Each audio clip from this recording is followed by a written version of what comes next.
So, hello and welcome to this week's episode of the Turn 5 podcast, where we will be reviewing the Snoozefest Grand Prix and previewing the last Spanish Grand Prix around the Barcelona circuit. Let's get Monaco over and done with. Okay, yeah. We don't look forward to these two episodes at any time. We need to do them. Let's just get it over and done with.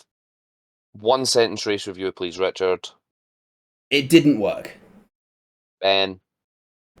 Now back it up. I'm just going to go with one word. Shit. Yeah, Rich, as you say, it didn't work. The full credit, they tried something. Yeah.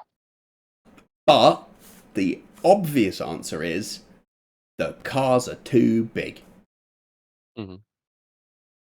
I think I think Matt from the P1 podcast put it best. Monaco is designed perfectly to be a road, not a racetrack. Like, I did find it funny though in the video that F1 put out, of the driver reactions post race. Obviously, they all give an interview and blah blah blah. Hamilton in 5th was like, "Yeah, unless you're in 1st, it's a pretty nothing weekend." And then Hadjar comes on immediately. It immediately cuts to Hadjar in P6. And he's like, "Perfect weekend for me." Nice. The different perspectives of drivers. Yeah. Like someone in a top team that wants to be fighting for wins but can't get there, as against a fucking mid to bottom of midfield team that's just back to P6. Look, I'm all for them trying stuff, but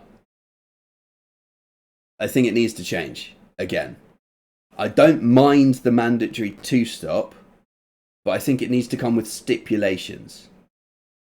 I think there needs to be a maximum stint length. Potentially also a minimum stint length. But then we could end up with exactly the same thing as we had this year. Yeah. It all depends on... There was an alternate option of run 2 races. With one car from each team. Yeah. Can't back up to help your teammate if you've got no teammate. Yeah. Whoever makes it round quicker gets the position. And then just do it on race time. Yeah. And it doesn't matter across the 2 races. It's just race time. It rains in race 2, but it doesn't in race 1. Tough shit. Yeah, sure. It's like in qualifying for F2 and F3. Mm. You can have different conditions, and that's just an oh well. Unlucky. Should have done better. Should have had a car with the opposite number on it. So, you know. But yeah. Practice was practice with drivers attempting heroics into Saint-Devote. Rare Lewis mistake Hamilton from Oscar binned Piastri. it. Yeah. Lewis Hamilton binned it as well in FP3. And then we'll just get to qualifying. Start off with probably the big news from qualifying, which was the Mercedes disaster class. I feel kind of sorry for Kimi, because that was, in essence, quite an innocuous mistake. We see it pretty much every year. Because they're pushing the limits, a driver just clips the inside of the Nouvelle chicane, and that's it, game over. You've just hit it just too hard. It's not like...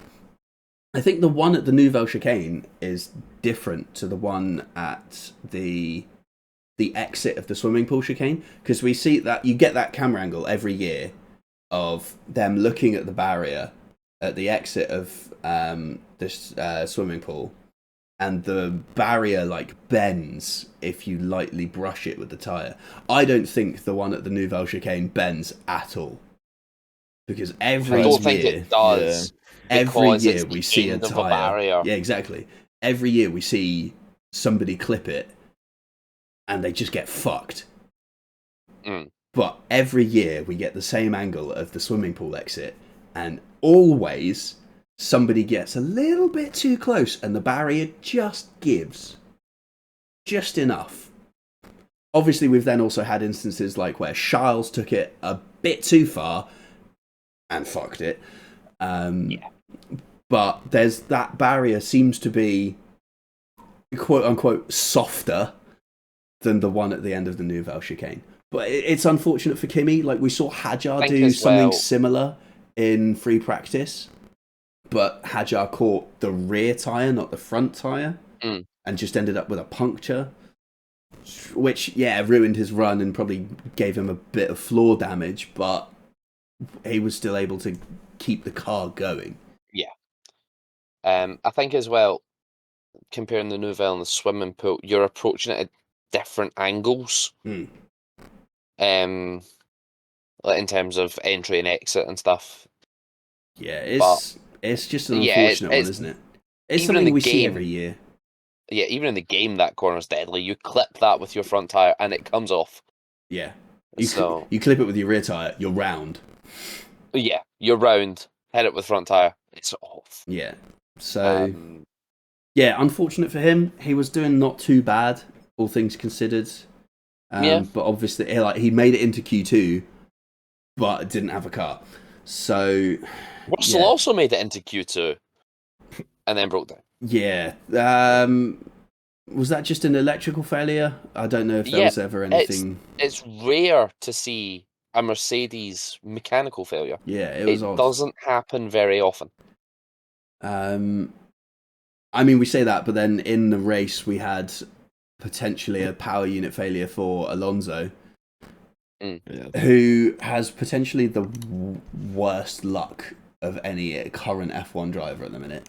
It's his worst start to a season since 2012, I think. Just the works team in general don't get that many. Yeah. No, I know what you mean, but a Mercedes power unit also is pretty damn reliable, and we've had another one go pop this weekend. So, but Alonso is now what are we on?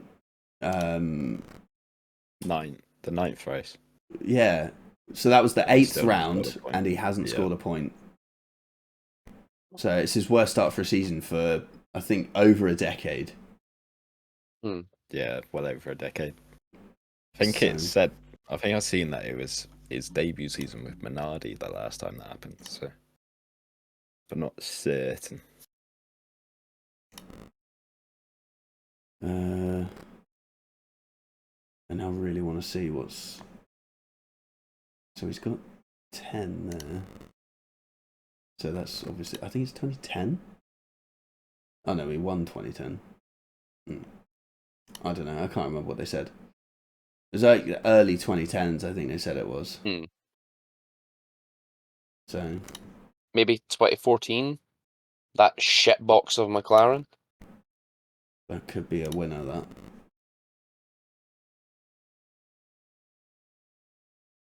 It's definitely 2001, so he didn't score until around round 15-ish. Not 2014, he scored in round 1. I thought he went flipping around in round 1.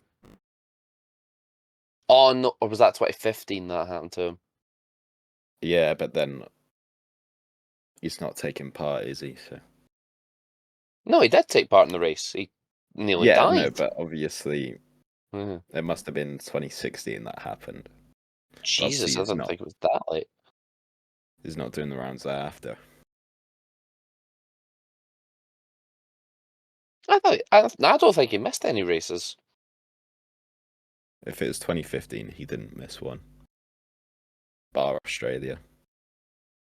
I was going to say, I'm looking at the Australia qualification and he's not on it. Well, it must have been 2016 then. He's not even on the not classified. No, so it did it. No, it didn't. He's classified in Malaysia as not classified. Well, it might be 2015. It might be a decade. Yeah, no points there. The big crash was 2016. Why do you miss Australia 2015 then? DNF there. Monaco. Not classified. Canada. Not classified. Austria. Not classified. I think 2015, folks.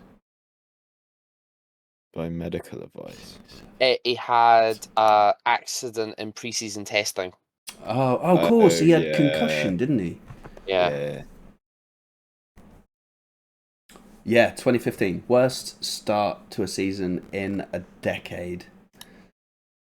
Where he finally scored a point in 9th round. In fairness, that was his 8th race. So... But yeah, the 9th round, he scored a point. And then followed that up with a 5th place finish the next time out. So, you know. We'll see. It's just not been a good year for Fernando. It's not been a great year for Aston Martin. Well, no, but Lance Stroll's just awful. I say that on the evidence. I say that on the evidence of Monaco is a tricky circuit and it's all about confidence. And Lance Stroll was not closing in on the back of the pack at the end of the race. He was 4 seconds adrift. Actually, that's sort of where has Stroll scored his points? Round 1, I think. At the easy circuits. I know it's.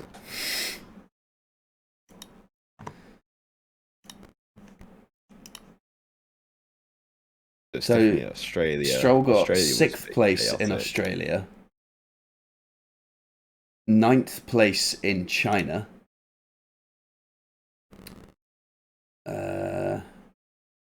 I didn't check the sprint for China either, actually. But then you go to Japan, which is a driver's circuit, and he is the only driver to be lapped. Bahrain, and again, he's nowhere, 17th. Second to last on the road, only 1.4 seconds ahead of Gabriel Bortoleto. Another driver's circuit at Saudi Arabia, and he's 16th and a lap down. Miami, not the easiest of circuits. Last driver on the road. Emilia Romagna.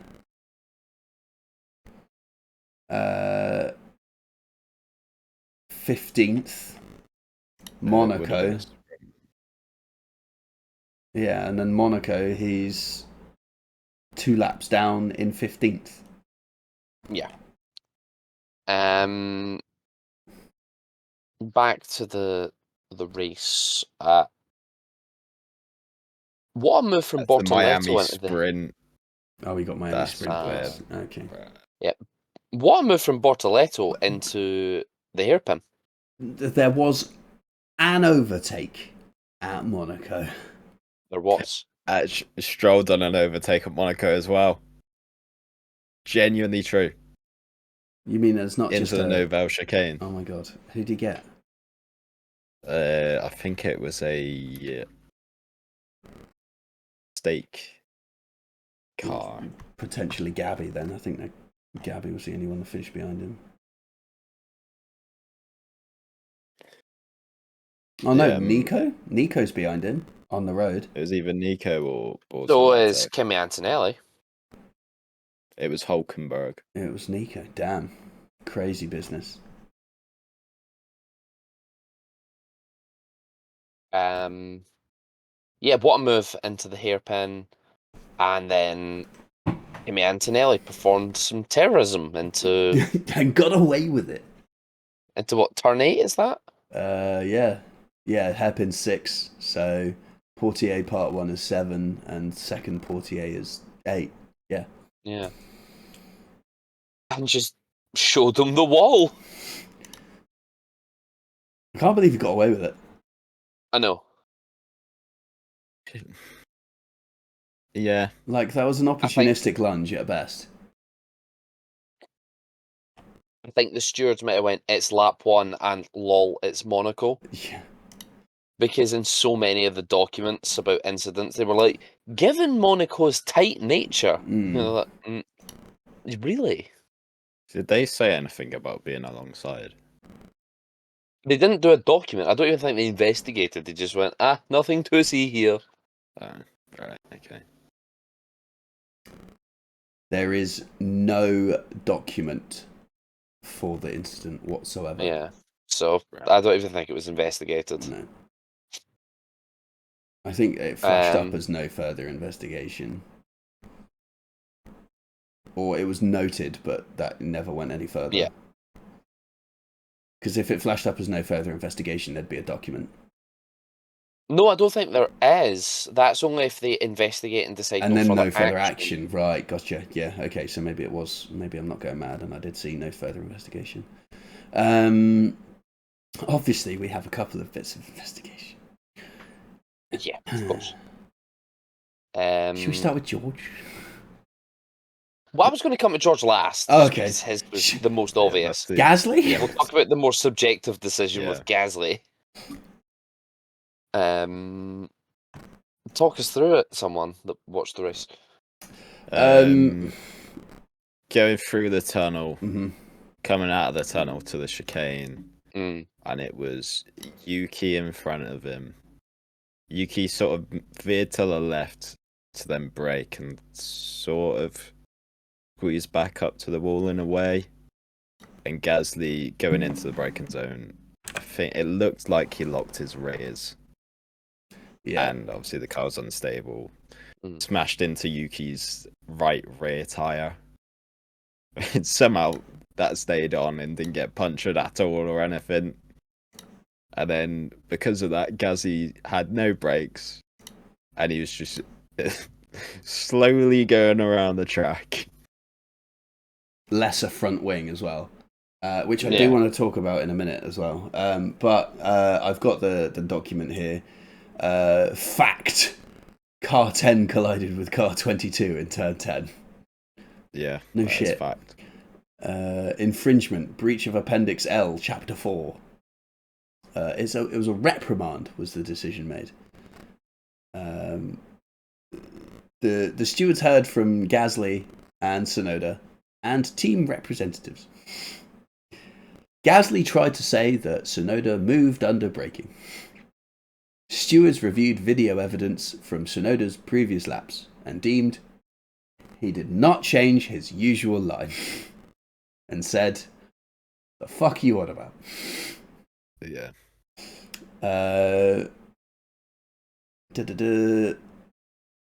We also checked the telemetry of Car 10, whose rear tyres locked slightly while braking, and that contributed to the incident as it reduced the braking efficiency of the car.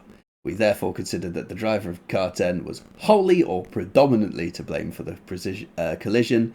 We took into account the fact that there was no immediate and obvious sporting consequence to Tsunoda for the collision. Instead, it was Gasly that was significantly impacted by the collision.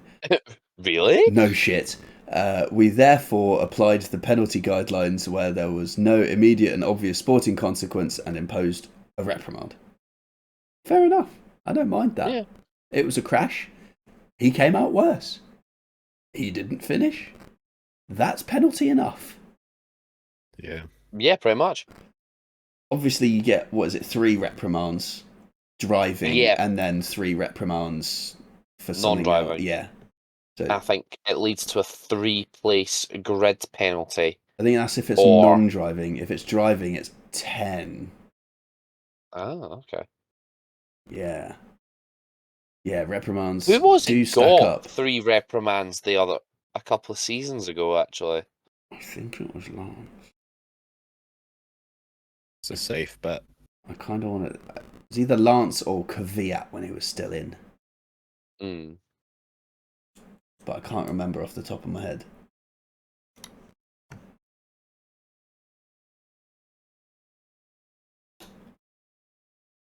But yeah, so obviously at the exit of the Nouvelle Chicane, there was... Oh, no, they're allowed 4 reprimands a season.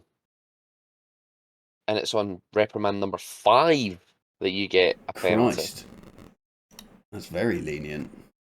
But it is 10 places. I was right. Excellent. Good news. I like being right. It's fun.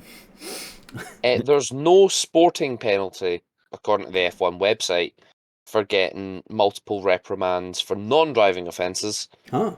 That's probably just a big fine. Yeah, that sounds about right. That would sound like the unsafe release of Car 87. Oh no, that's just a fine. No reprimand. Just a fine. I don't think €5,000. he actually gained anything. Oh, it was on the reconnaissance lap, so Yeah. there was no sporting advantage to be gained. No. They sent him out with a fan still attached to the car. Yeah. Silly. Not a person, a electrical fan. That would be interesting. Yeah, we're just going to send you out for your reconnaissance laps. With someone We've hanging strapped onto the Gary side. to the side pod. Yeah.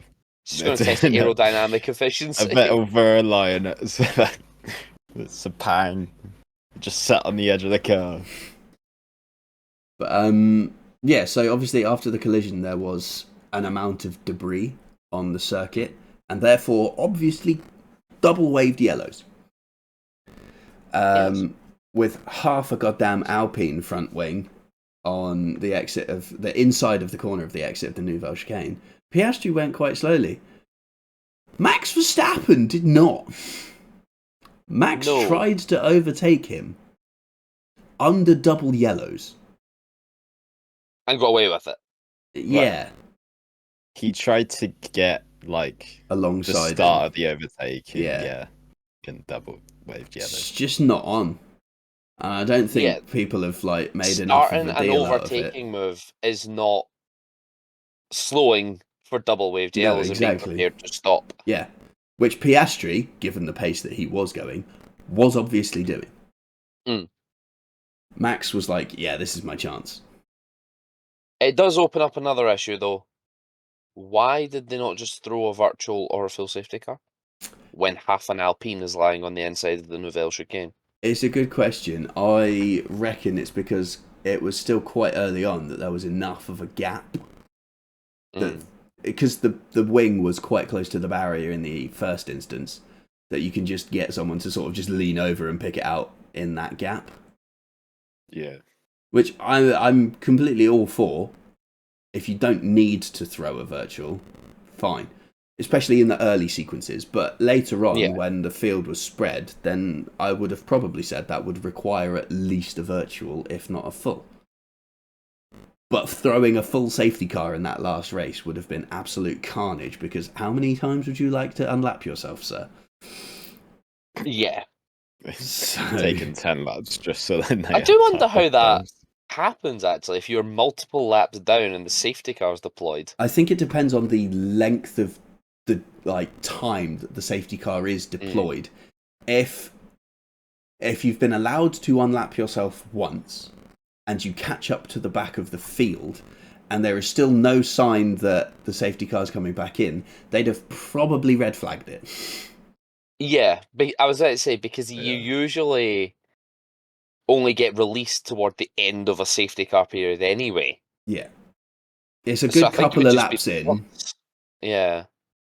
And generally, we only get really extended safety car periods when they need to do barrier adjustments.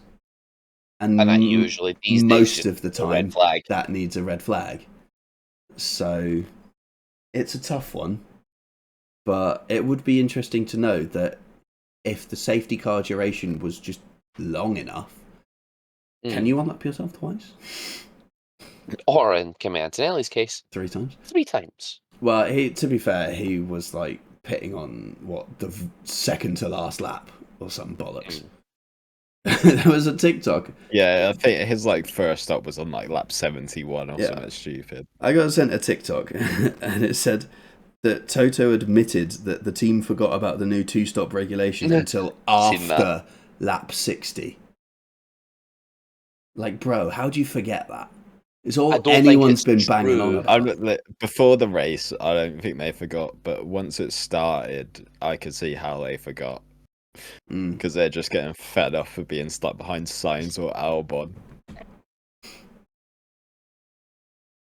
But yeah, I mean, okay, so let's talk about the strategy then, because that's Now's basically. probably a good time. I think Martin Brundle summed this up perfectly. The race wasn't about the racing; it was about the pit stops. Yeah. Which you can't argue with, because that's all the conversation was about. Oh, when do you make your pit stop? How are you going to get your pit stop in? Are you going to come out in traffic? Then you got to make another pit stop, and it's like, just go. Just go. I think they need to make tyres that just sort of randomly disintegrate. Bring back. Oh, so you mean The 2012 Pirellis. Silverstone Pirellis. or the 2020 Silverstone Pirellis, Also for that true, matter? yeah. Although with the 2020, they did fall off at the end of the race. 2012 was just drawing and Yeah. But yeah, it became just a race about pitting, and RB were arguably in the best position for that. As a lower placed team in the standings, 2 drivers in the top 10, perfect. Lawson just drove like a snail, which everyone knows around Monaco you can get away with. See Fernando Alonso a couple of years ago. Yes, exactly. I still find that hilarious. Fernando Alonso does the absolute best job in the world, gives Lance Stroll a free pit stop, Lance Stroll puts it in the wall, gets a puncture. Genius. All of that work wasted. But Liam Lawson did it not once, but twice, which is, I think, is amazing. He's held up the field. Hadjar's got in and out ahead of him. Hadjar's then absolutely booked it down the road and done another pit stop, 6 laps later? Yeah. And then gone to the end. And then because the cars behind him decided to also play the game, Lawson got in and out ahead of them. So pretty much. Yeah. It was almost like there was an incident in the F2 sprint race where on the opening lap, Arvid Lindblad was given a 10-second time penalty. And his race engineer came over the radio and said, "Drive slow. Back him up." And Arvid was like, "What?" "But I have a penalty." And he was like, "Yeah, 5 laps from the end, we're going for it." Oh. Genius. Would have been absolutely phenomenal. He'd left an 11-second gap to the guy ahead of him. And then a fucking safety car came out. Yeah. So he still managed to. He finished, I think it was like 2nd or 3rd on the road, but finished 8th overall. So he still got a point out of that sprint race. But again, it was a case of you can't overtake at Monaco, and that's now even gone down to Formula 2. Yeah. Even from what I saw of the Formula 3 wasn't great either.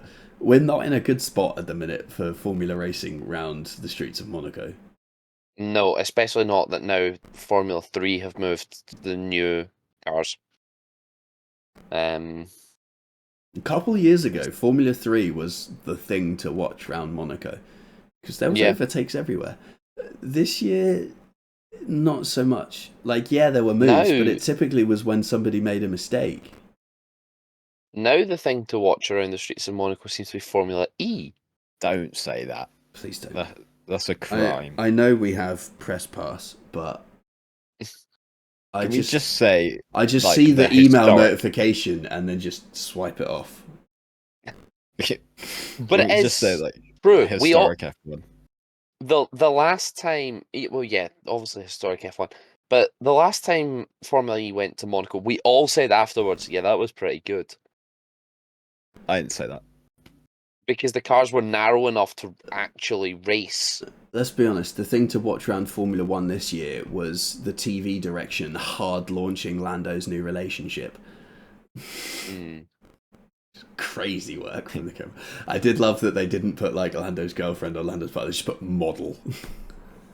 Model. So, what I didn't enjoy was them going to her before Lando's parents. Come on. Let's get the hierarchy in the right order, please. At least he didn't just cut to Lance Stroll. This is true. What's happened? We need to know. We need to know. It's Lance Stroll slightly bending the barrier. I've still got that saved somewhere.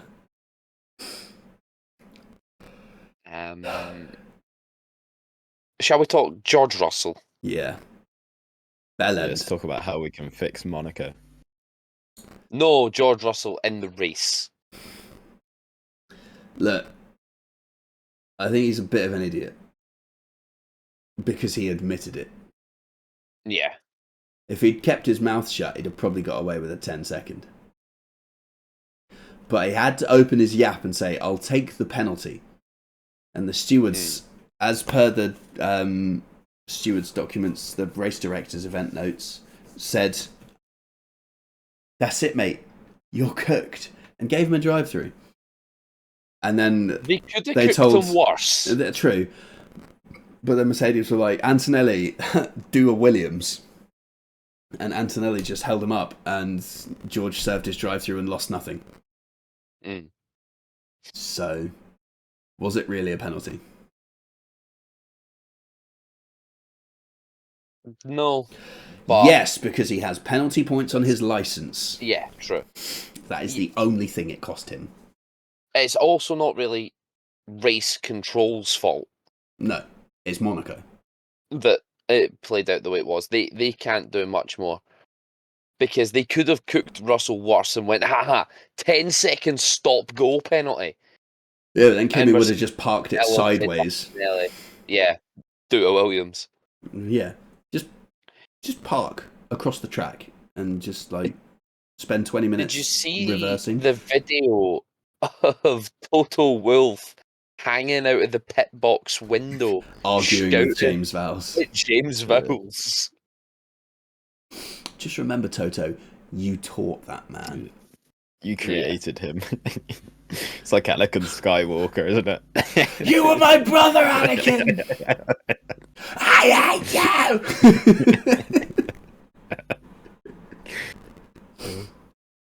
I love that James Vowles came out and was like, I sent Toto a text being like, this isn't how I want to go racing.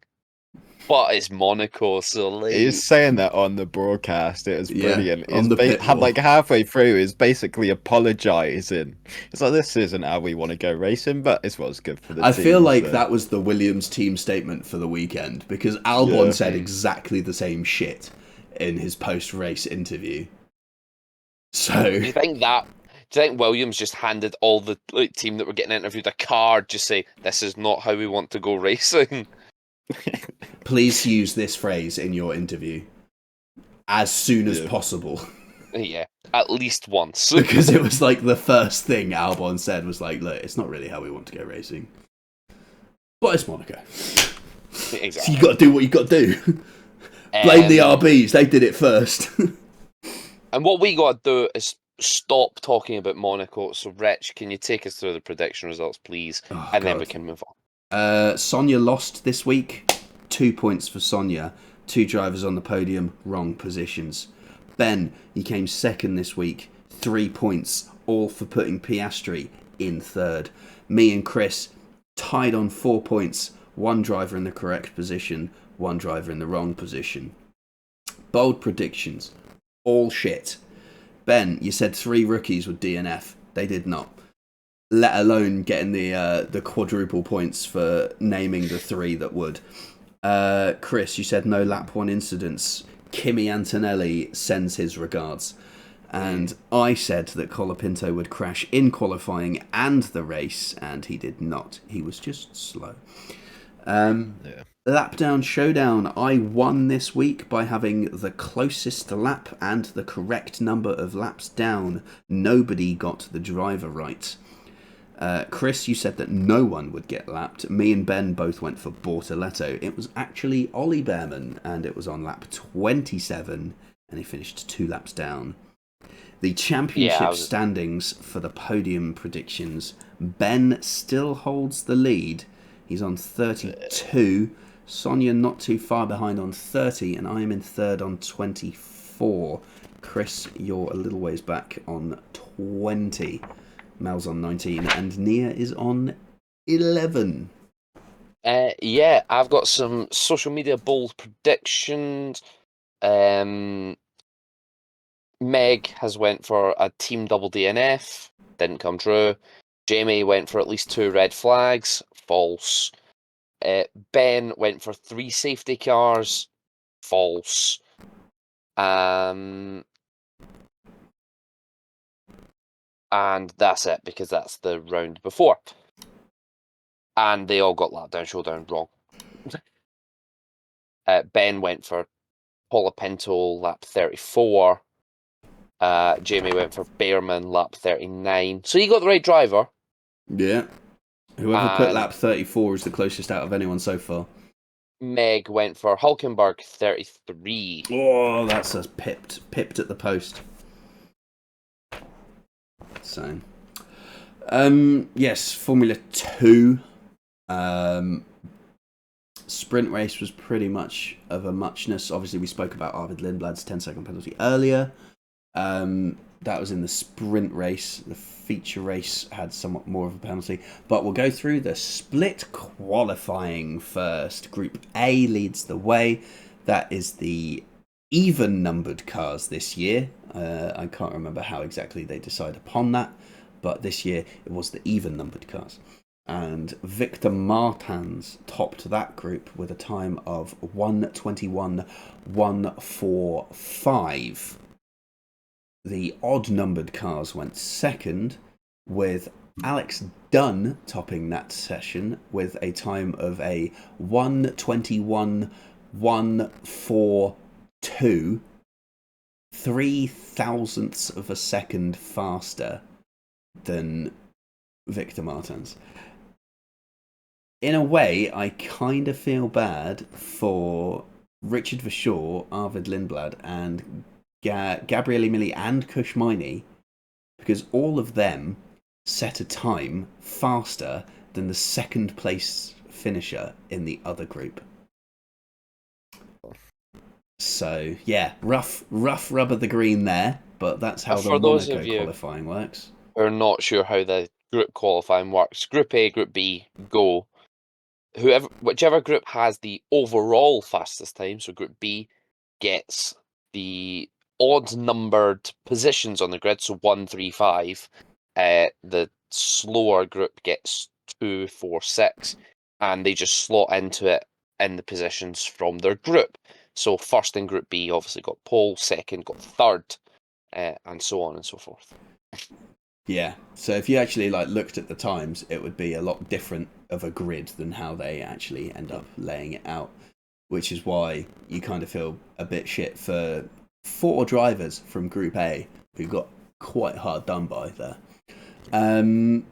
Sprint race, Kush Miney took the win ahead of Gabriele Mini and Luke Browning.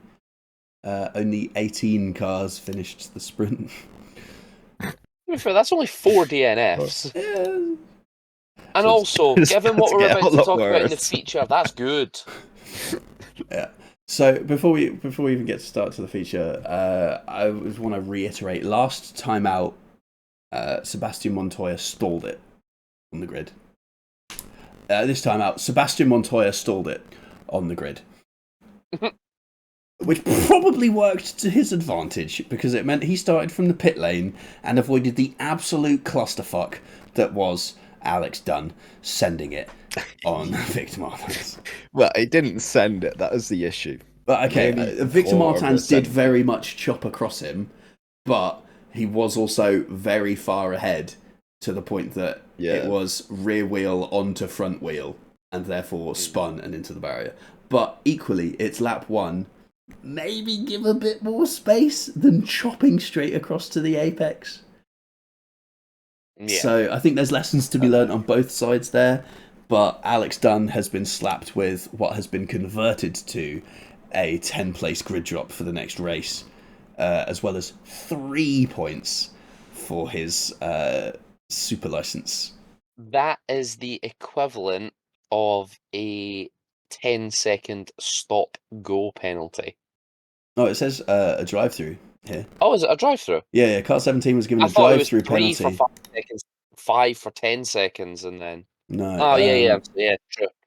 Yeah, it says car 17 was given a drive-through penalty, which, since it could not be served during the race, was converted to a template grid drop for the next race, in which the What the driver hell would a participates. stop-go penalty be converted into? 15? Just start last. Yeah, pit lane start. Booth. Fuck you. To be fair, if they gave you a 30-second stop-go penalty, that probably would be converted to a pit lane start. Yeah. Can you just Or a imagine race being ban. Montoya? Just sit out the Montoya. next one, son. Montoya coming out of the pits to see all of that. Yeah. Just Just looking in his mirror. 10 cars in the wall. Like you look in. If you look at the replays from like the crane cam that they've got over Sandevot, obviously everything happens, and then you just see Sebastian Montoya's car come out of the pit lane and then have to go over the white line just to avoid the cars in the wall on the outside, on the inside of the corner and the outside of the corner, threads the needle and gains several positions that way. Yeah, we had under investigation. I was Crossing the white line. it'd be so like the FIA to be like, haha, you crossed the white line. Here's a Penalty. time penalty. Yeah, no, he considering he started from the pit lane, they did red flag it, so I think they just restarted from the normal grid because he finished third. So he's definitely got away with that one. Yeah. We only had 13 finishes. It was also only a 30-minute race because the red flag was so long. So it became a 30-minute sprint, but you still had to make your pit stop. That was stipulated.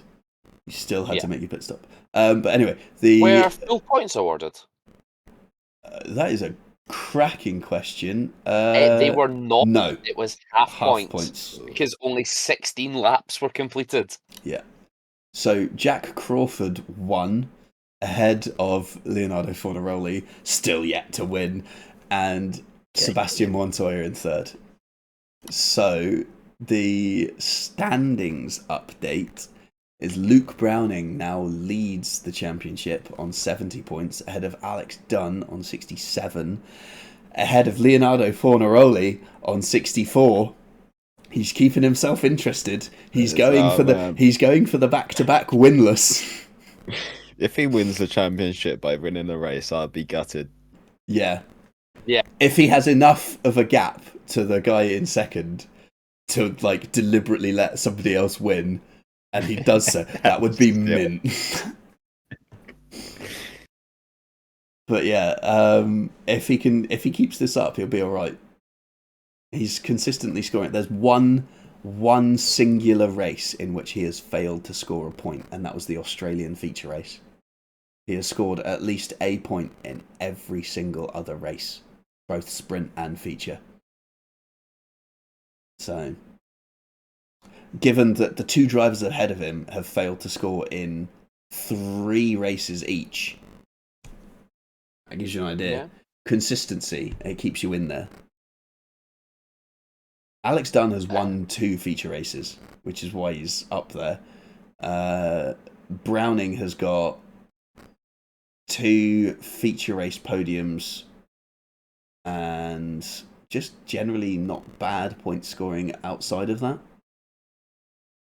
But yeah, team standings, sorry, just to finish this off. High Tech leads the way on 99, Campos in second on 92, and Invicta on 76 are in third. And that is your Formula 2 roundup. They're back in Spain. Woo! It's back-to-back, all 3 categories. So it wasn't half points either. Because he got 13 Leonardo points. Fornaroli got 10 points for finishing second. Half points would be 9. Did he take fastest lap? No. Then Jack Crawford got 13 points. Yeah. What? See, I was thinking add a point for pole, but pole is 2 points, and he didn't take pole. Did they maybe cross over into the 75% points? Maybe. I think they must just have clicked into that. Let's have a look. Formula 2 World Championship. F2 official documents. Feature final classification. That's Surely what I you'd was score- looking at. That's where I got the points. And it just doesn't say anything about it. No, it doesn't, does it? No. Surely you'd score 15 if it was 75%. Ah, decision, feature race duration. It's not in there either. Oh. So we're going to need to go to the regulations. Fucking hell. Circuit, Formula 2, regs, sporting, 2025 sporting regs. Right, where is So they had a points? 34-minute sprint race, essentially. The feature race was suspended with 26 seconds having elapsed. Big one. So feature race points column 2 was used, which is 25%, but less than 50%. Points will be awarded in accordance with column 2 of the table below. So that's 13, 10, 8, 6, 5, 4, 3, 2, 1. And no points for 10th. Ouch. Had they completed half the race, Who got divvied but out of a less than point then? 75% of the race, it would be 19, 14, 12, 10, 8, 6, 4, 3, 2, 1. So, because there was no points for 10th, that means only 4 drivers didn't score points at Monaco. Yeah. That's good. Ollie Goethe was in 10th and just didn't get a point. Harsh. I think my favourite one, if they complete more than 2 laps, green flag, but less than 25% of the race distance, if that's a sprint, they just go back to the old F1 sprint points of 3, 2, 1. Boof, done. Finished. Nice. Right. Formula 3. Before we go Oh, yeah. on, it's a nice chance to do some news. Oh, shit. Just because we're in the feature race section, not feature race, the support race section. Mm. So, mentioned a couple of weeks ago that Porsche Super Cup announced their calendar, saying that they would not be in Silverstone. We now know what's replacing it. British F4. British Formula 4 Ben said this in last week. in Absolutely an exhibition outrageous. round. Yeah. Absolutely outrageous. F1, F2, F3, F4, all on Yeah. the same day? What? Madness. So, it'll be good for content, but part of me's a little disappointed that it is a exhibition round. Yeah. Makes me think perhaps they'll hold just that little bit back, not be hell for leather the way the other championships are. I've seen But the maybe British not, because they'll be F4 like, this oh, year. They don't hold back. Don't worry. Yeah, but those are in championship rounds, aren't they? yeah. Yeah, it's not going to be any different. They're still going to want to You win at think- Silverstone, let's be honest. My only thought Yeah. is it's at Silverstone on a Formula One weekend. Yeah, the It's exposure's a there, chance isn't to show it? your face. Yeah. Yeah. Yeah. So maybe that'll encourage them to go even harder. Yeah. True. So it could be chaos. Yeah. Um, What size is the But field? we will- Is that another 30-car field? I don't know, actually. I can't say I've ever 28. watched British Formula 4. British F4. Somewhere around there. 2025 teams and drivers. There are... Well, there's 4 drivers per team Jesus. for some teams. One team's just got 1. That's Solid. hell. It's another championship where some of the drivers go off and do other things while the Yeah. championship's happening. So Standings. That's the easiest way. There are currently 25 drivers classified, Nice. but whether or not all 25 show up is the other I question. was going to say, we've got 33 drivers in Formula 3 currently. Yeah, there's something called a Challenge Cup, and no one's been assigned a position in that. So, yeah, I don't know the rules. But, yeah, 25 so far. Fair. Right. Formula 3. Formula 3. Qualifying Group A, Nikola Solov topped the group with a 1:24.882. He was the only driver to get into the 1:24s. Roman Belinsky, who I only learnt this weekend was in a pretty major accident a couple of years ago and had to relearn how to walk last year, topped the group of Group B with a 1:25.332. So Nikola Solov took pole. In the sprint race, Martinius Stenshorn took the win ahead of Tappanen in second and Van Herpen in third. So it was a double ART podium. Only 24 finishes. And Solov finished a lap down. Not ideal. Feature race, however, went much more according to plan, and Nikola Solov took a record-breaking 5th win in Formula 3. No other driver has managed that. The previous record was him and Dennis Hauger tied on 4. So he has claimed the outright record now. He finished ahead of Roman Belinsky in second and Mary Boyer in third. And 22 drivers finished that race. The overall standings are Rafael Camara still leads the way, having not scored in the feature race for the first time this season, but scoring in the sprint race for the first time this season. He is on 77 points overall. Tim Tramnitz is in second on 64 points, and Nikola Solov has bumped himself way up the order into third place on 61 points, having taken pole, the fastest lap, and the win. Now, they will also be back in Spain. Spain.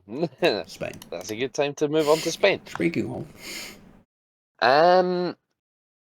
it's our last time around the Circuit de Barcelona Catalunya. I never thought I'd say I'd be sad to see it go, but the last couple of years haven't been that bad. Yeah. And I've seen the it's provisional a real layout. Circuit. Yeah, I've seen the provisional layout of the Madrid circuit, and it looks like dog shit. Mm-hmm.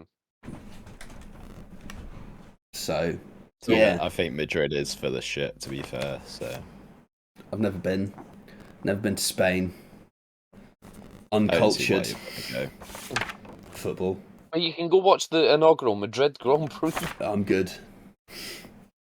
Maybe that's what he's doing. If somebody else is paying, I'll go. Fair. But I'm not spending my own money on it. It's like the Abu Dhabi Grand Prix.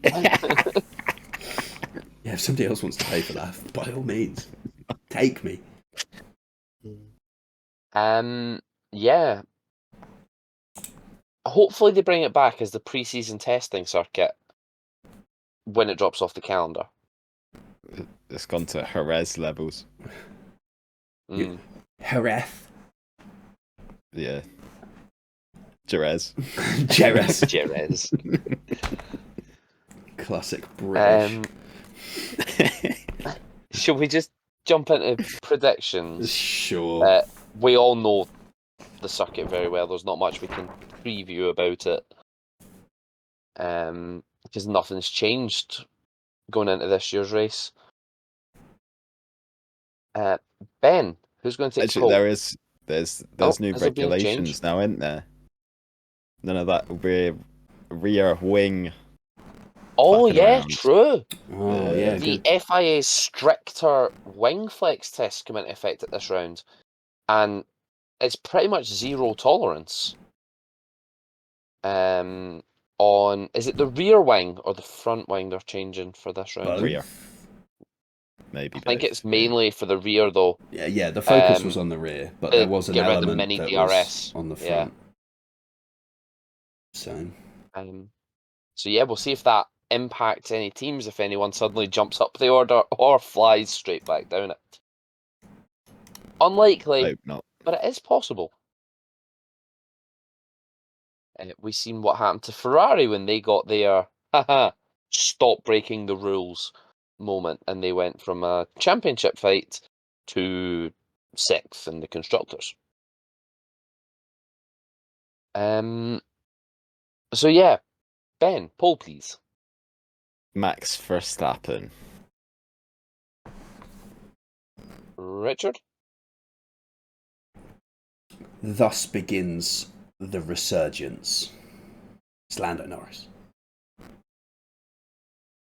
We are split. Because I have went with Oscar Piastri. Well, I've got backup because Sonia has also said Norris.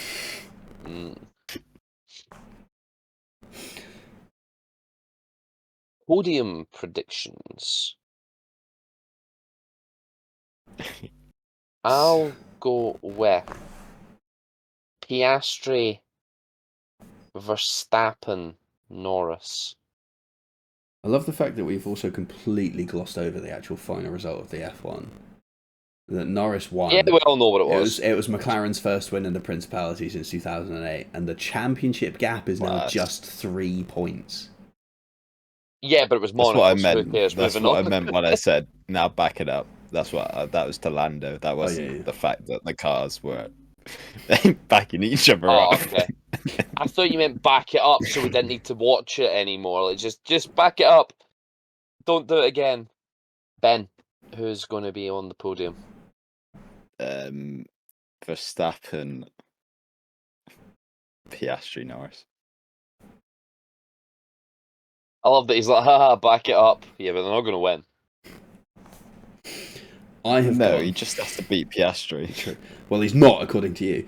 For now. For now. I have gone for Norris, Leclerc, Piastri.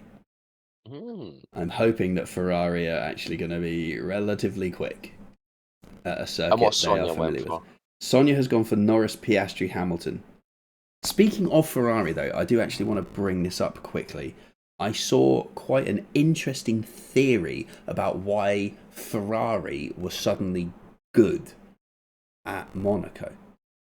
It was speculated that Ferrari have had to raise their ride height after the China incident, which has compromised their overall speed. Their ride height's high anyway, but in Monaco, it's bumpy as fuck. Everyone else has had to raise their ride height, which has compromised their speed. So Ferrari are no longer at a natural deficit because everyone else has joined them. So they're back to the same sort of benchmark speed, where if they were running at the China level of ride height. Which I thought was an interesting point and potentially it's an interesting theory. Good cop. Or they might just have, because they did bring upgrades to Monaco, so they might just have found speed. Yeah, that's the thing. We won't know. They are always quick around Monaco. Yeah, no matter what year. But I thought it was fair cop, interesting theory, one to keep an eye on in Spain. If they suddenly go back to being dog shit, then it could potentially be the ride height.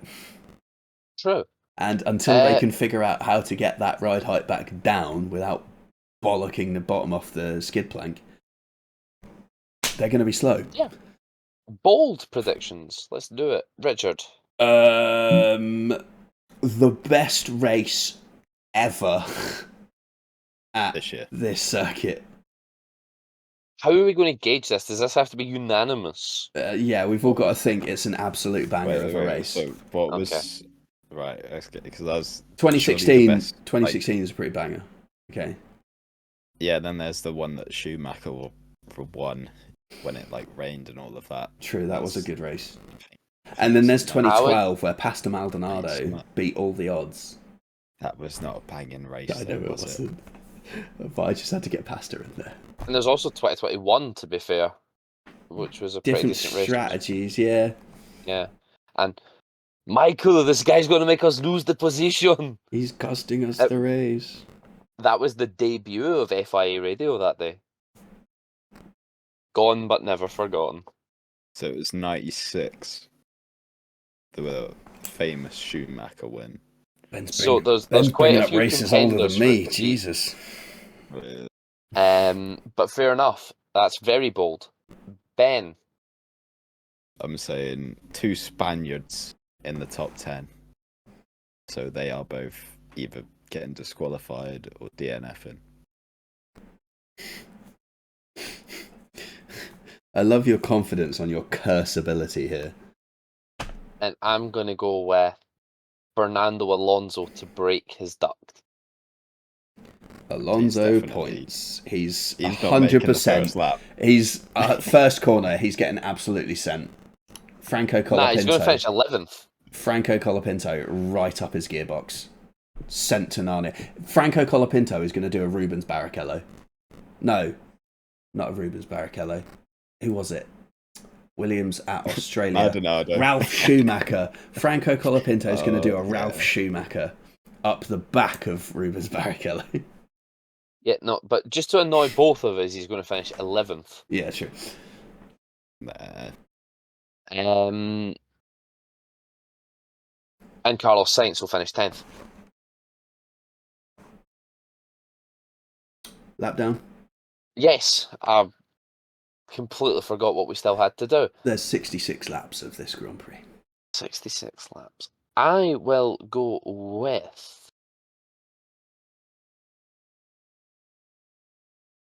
I'll go for the...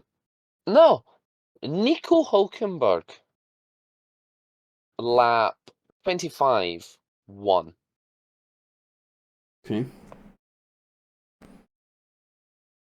Ben? I'll Ben? say Colapinto on lap 38, 1 lap down. Such an arse. And Rich? I've said Bortoletto on lap 38. 1 lap down. And we've still to get predictions from Mel and Nia, so we'll decide see. what those are through the week. Yeah. If we don't get any. I believe that brings us to an end of this week's episode of the Turn 5 podcast. I don't think there's any news to go over. Actually, one thing we need to go back to Monaco very briefly. One thing we forgot to mention was George Russell taking the absolute piss after the race in his post-race interviews. Man said, "Let me do a Bernie." Yeah. And bring back the sprinklers or have a plane dump water on random bits of the circuit. Let's not forget, this guy is one of the GPDA representatives. Yeah, GPDA director. And Yeah. even he's saying Monaco is ass. Yeah. There's a problem here. There's a difference between being a GPDA representative and having a full-blown crash out post-race because you couldn't overtake Alex Albon. Yeah. Let's not sugarcoat it. That man crashed out. But it was funny. It was funny in the tragic way. Yeah. George Russell's other solutions involved bring back the Lego racing, or I mean, it's the size of the cars are still an issue with the Lego. Yeah, it's closer to the solution of which I proposed of stock cars, similar to those of F4, which would be the F1 Academy cars. But I did see someone online say, chuck them in a go-kart. Yeah. Fiat 500 racing. You can 100% overtake someone in a go-kart around Monaco. 100%. Absolutely. Because everybody knows that when you get in a go-kart, you get violent. Yeah. Somebody is getting sent. That is a discussion for the off-season. Yeah. When we're looking for something to fill episodes. How do we fix Monaco? How to fix Monaco. It's go-karts. Yeah. It's the best option. Until Lego next go-karts. week, where we'll be chatting about the Spanish Grand Prix. Thank you very much for watching. We'll see you next time. Ciao for now.